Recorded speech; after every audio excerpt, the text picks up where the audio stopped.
I'm on the verge of creating my dashboard. This is my very first dashboard of creating, and of course this is how it look. As you can see, with this you can able to make a decision easy as that. Now let's assume I want to know the data, total loan, total interest, number of clients for a particular set of months for the given year 2026. As you can see, if I go to September, you can see top performing givers, by months, and of course the yearly disbursements, the sum of the total year, and of course the interest also. If you come to October, as you can see, if I want to see for all the months, I can just, yeah, everything will show up. As you can see, we have top 5 borrowers. With this you can able to make decision, and of course these are the set of data. Okay. This is the data. As you can see, if you are having such of data, it is very, very, very confusing to make a decision. Now if your manager or whosoever is out there asks you to determine the total number of amount given out for a particular set of months and interest that you earn for a particular month, it might be very, very boring. It will take a whole lot of time, but with the dashboard here, it's very, very easy. Immediately you're asked, okay, now I want to know the total amount of loan that you disburse for a particular month. You can just click on the month. Easy as that.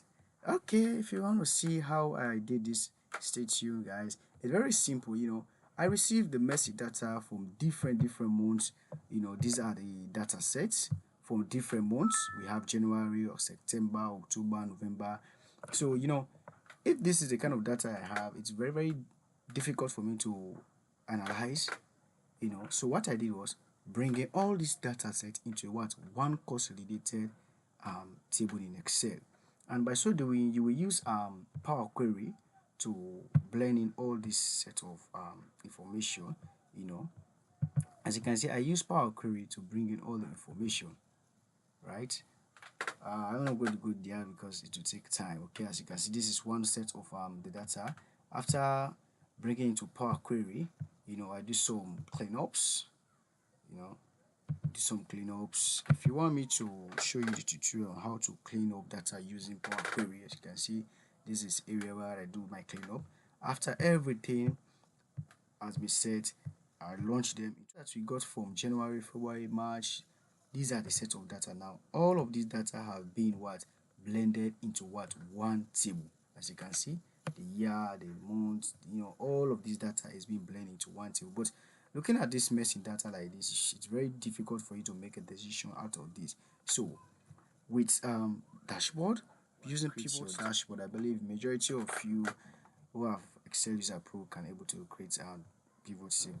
So with the dashboard, it's very easy for you to make a decision without stressing yourself, without going up and down. Alright, like I said, I'm not here to teach today. I'm just here to show you. This is my first try. Okay, I believe I try my best though. There's no perfection in humanity, right? Anyway, thank you guys for watching. Please don't forget to follow this channel and also subscribe. Turn on the notification bell icon so you will not miss out each time I upload a new tutorial. Okay,